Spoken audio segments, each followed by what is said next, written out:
I remember when I first got my draft notice. It was July. It was warm outside. My mother was crying. I'm not your mother. When did I come back to life? I told my mom everything would be okay. I'd have Jerry there, my best friend. He'd look out for me. He'd have to. We were stationed in Lower Jaherbsky, which is a town in Vietnam and not something I just made up. For the first few weeks, things were pretty calm. Me and Jerry traded playing cards and told lewd jokes. One day we got orders. Apparently some private had gotten himself caught up by some Viet Cong.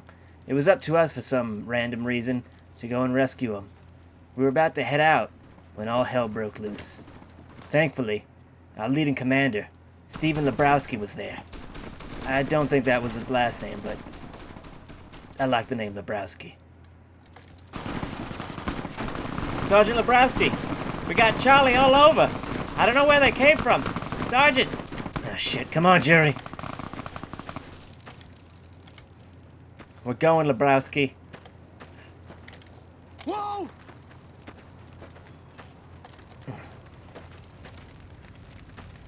Alright. Lebrowski had told us to check up on the other soldiers. It was our job to figure out if everyone was doing okay, to give out gummy bears. You need some gummy bears? Hi. I got some gummy bears if you want. Later. Alright. The gummy bear operation was going pretty well. Most people had had their doors locked, so no one was injured. I walked around the base. It's time to check out command before we left. To finalize our mission. Morning. Is our mission a go? Hi, he said. Time for me to go. Later. It was official. Our mission was to go forward. Jerry, me, and even Sergeant Lebrowski were on the job. I didn't know why Sergeant Lebrowski was coming with us, but I had a good feeling about it. No one ever got hurt with Sergeant Lebrowski around. Not with that sweet ass. Oh, God. One of the Viet Cong was on the floor. Took out a stim pack and shoved it straight in his eyeball.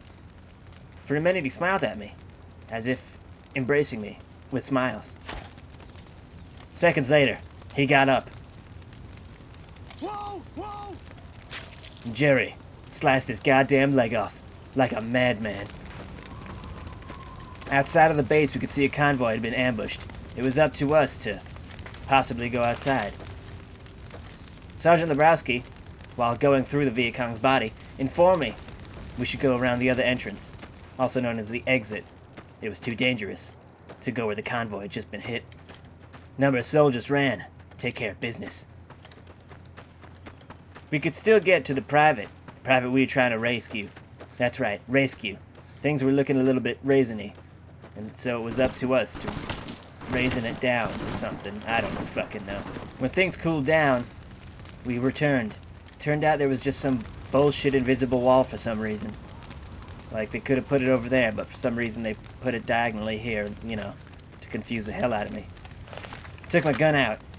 Jerry didn't. He was always a kidder. As we exited the base, I farted.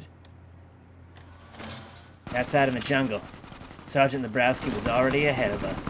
And by ahead of us, I mean a little bit to the left of me. We walked into the bushes. We could hear Charlie all over. Charlie Brown, we'd scream. We're coming for you.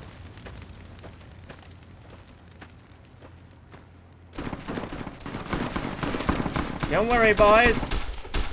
Sergeant Lebrowski's here. Alright, you already took care of everything. Great. Cut it out, will you? Hey, look, I'm just trying to finish a fucking job. I got drafted just like all you sons of bitches. I'm just trying to do my job. Oh, look, Susan McGoozy's throwing up over there. Look, I'm just trying to do my job. Sergeant Lebrowski said I was doing a good job, not to listen to the other soldiers who were very upset about me shooting people who could probably be prisoners. Hey. Soldiers were mourning their friends when we heard gunshots. More gunshots.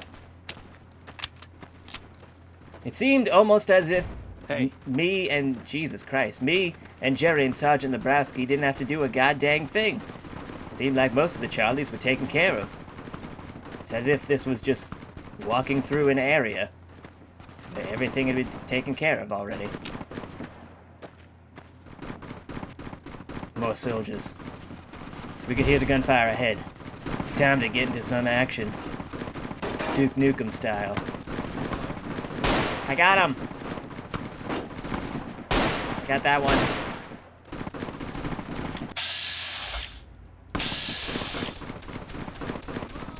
Jerry, I'm going up the tower. Cover my balls. Oh, you already took control of the tower. Okay. I got that guy. I got that one too. Whoa! Seemed there was some more bullcrap invisible walls in the forest. Somehow the Viet Cong had been able to figure out force fields. We didn't know how the hell they'd done that, but they had. They'd done it real good. Oh, wait, look. Sergeant, where are Sergeant, wait, no, oh god. A little too far. I'd wished for action, and now I was getting it. A little bit too hard. I threw a frag grenade. Frag out! I screamed. It exploded, killing at least 1 or 2 people, I don't know.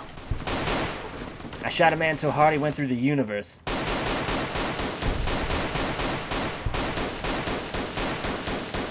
I shot like a crazy beaver on Beaver Tuesdays. I slammed my gun like a hot dog, threw a grenade again.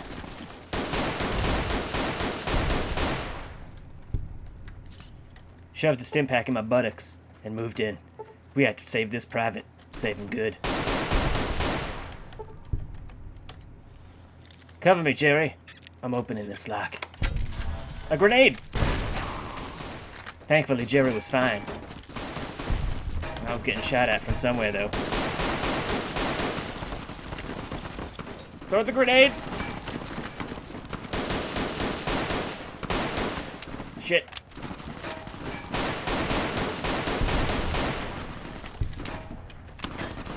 Jerry, I'm coming.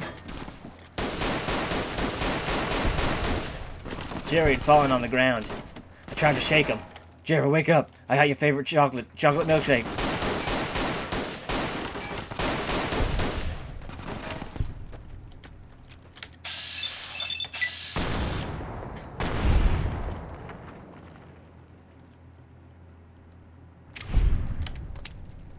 Thankfully, Sergeant Lawnsbury was fine. He had a making way of things better. Things way meta better.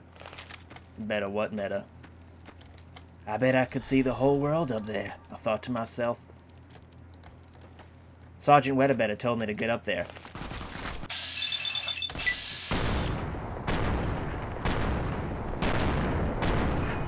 Jesus.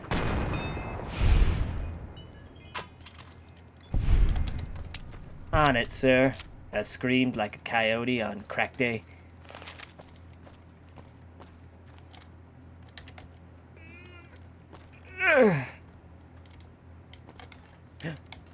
Found a missile launcher, Sergeant.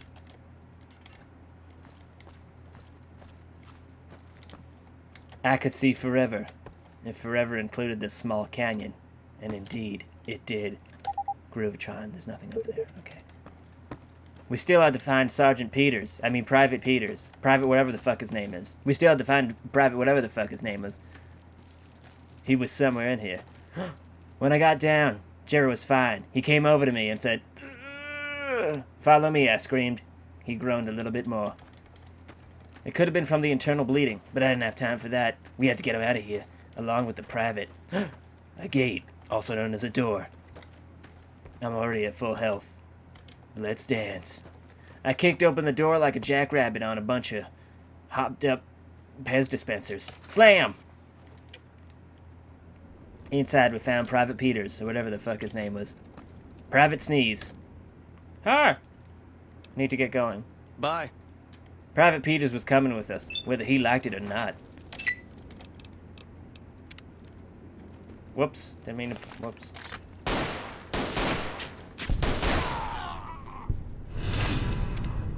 I accidentally shot Private Sneeze.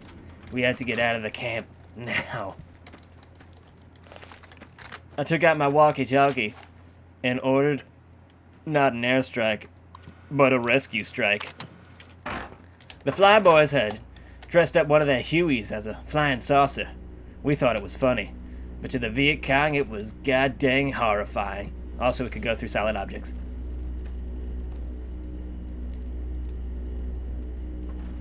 Oh, perfect landing. Jeremy and the sergeant ran in. The sergeant had had enough of this war. He shook his ass in agreement. We were going home. I opened the terminal and said, "Take us to Good Springs. Mama's waiting for me." Several hours later, we returned home. I opened the door and ran back to my mother's home. When she saw me, she started to weep. What are you talking about?